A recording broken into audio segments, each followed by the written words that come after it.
Right now with Breitbart's Alex Marlow, the editor-in-chief of Breitbart News, co-author of the Breitbart Business Digest, and author of Breaking Biden, and Doug Collins, former Georgia congressman and host of the Doug Collins podcast. Gentlemen, welcome back. I got a couple for you, a couple of beauties.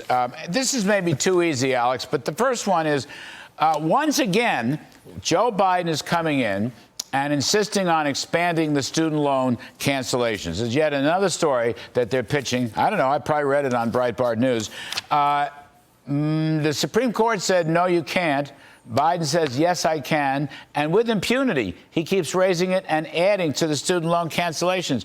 Alex, I always ask, what part of the English language doesn't Biden understand? But let me get your opinion about that. It may not be about speaking English.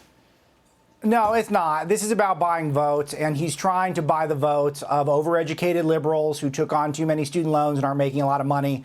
A lot of this, Larry, by the way, there's a racial element to this, too, because black Americans have a higher ratio of debt to income from student loans, and they're going to get a comparatively less of a handout from Biden. So I think the left should get on this.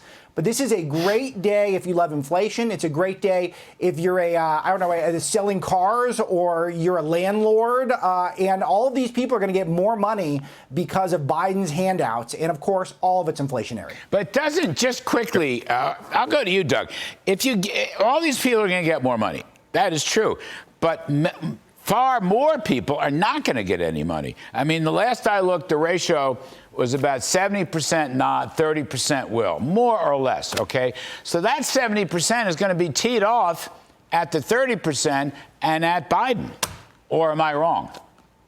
No, I think you're right, and I think there's going to be some pretty good media consultants and folks on the Republican side. If not in the fall, I'm giving them a hint. Not right here is something that can be played up in September, October, when you go at these voters who are disenfranchised, believing, again, they're disillusioned with Biden, they're disillusioned maybe with the system, but they see what's going on, and then all of a sudden you can have Donald Trump, who's talking about these elections, who's talking about the real issues of economics, and he says, look, this is what Joe Biden's doing to you.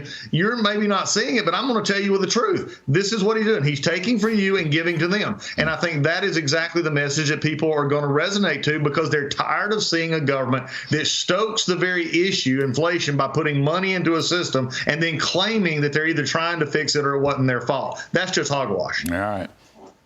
Alex Marlow, Claudia Tenney was on set a couple days ago and raised this point.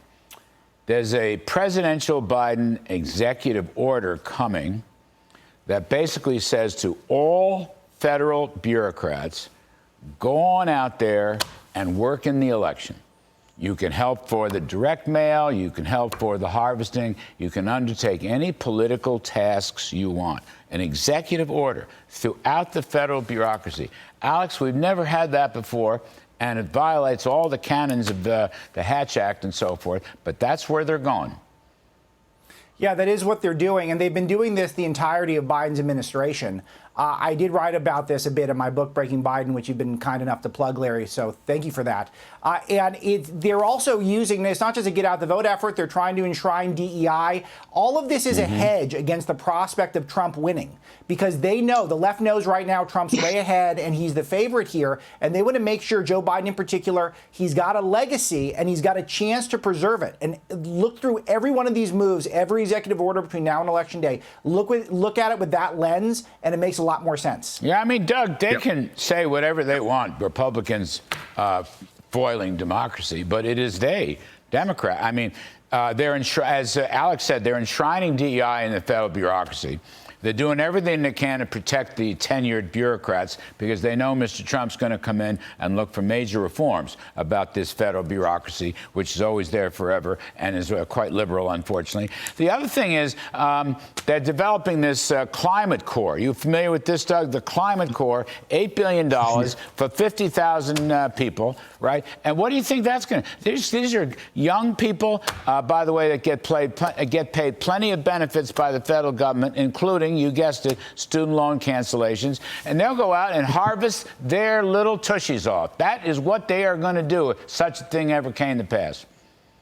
Oh, I agree with you completely. Here's an interesting thing. You just got off talking about legal issues. You talking about the court and the lawfare going on. Here's an interesting issue. Here's what happens when a president is unchecked by a Department of Justice or anything going on to what they're doing. This is, I mean, you hear no pushback on these blatantly unconstitutional acts that are going on, dealing with the issues with the student loans, which has already went to the Supreme Court. Now you're dealing with the Hatch Act. Now you're dealing with federalizing, for a party. This is what happens when they're all in agreement politically. They're all in agreement policy-wise. This is why people are very frustrated right now, why we continue to have to get this message out, that this is truly just not about Donald Trump or whatever you may think. Yep. It is about you and your individual rights. Yeah, it could happen to you. Alex Marlow, yes. Doug Collins, thank you both. Appreciate it. Folks,